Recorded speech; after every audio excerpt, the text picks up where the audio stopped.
మనం ఇప్పుడు బుజ్జి బుజ్జి గణపయ్య అనేటువంటి పాటని తెలుసుకుంటున్నాం. ఈ బుజ్జి బుజ్జి గణపయ్య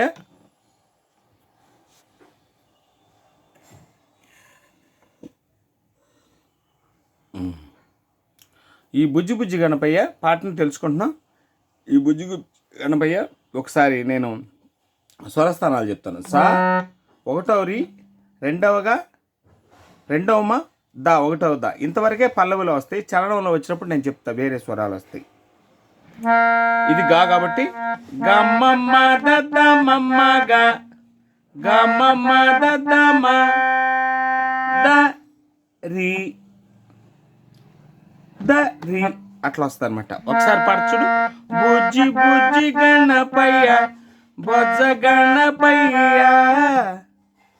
శరణు గణేశ శరణాలయ్య గమమదం గమమదమమ్మ గమమదమమ్మ.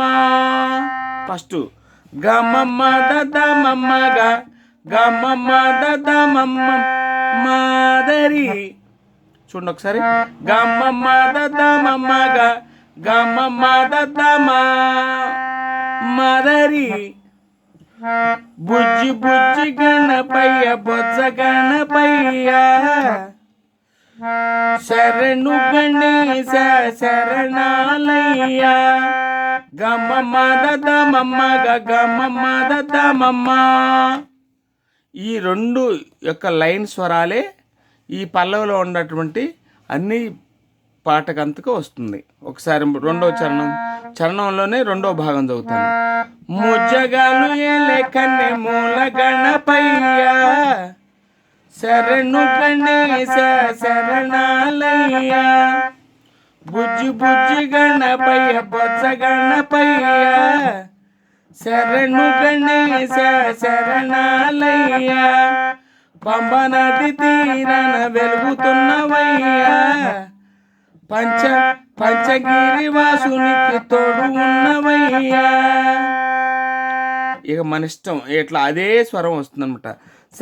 శరణు గణేశ శరణాలయ్య శరణు గణేశ శరణాలయ్య బుజ్జి బుజ్జి గణపయ్య బొజ్జ గణపయ్య శరణు గణేశ శరణాలయ్య. ఈ రెండు లైన్ స్వరాలే పాటంతా పల్లవిలో పాటంతా వస్తుంది అనమాట. అది గమమద దమమ్మ గమమద దమద రి గమమద దమమ్మ గమమద దమమ్మ. ఇదే స్వరం అన్నిటికి వస్తుంది అనమాట. ఒకసారి బాగా పరికించి వాయించుకోండి. స్క్రిప్ట్ కూడా పెట్టాను.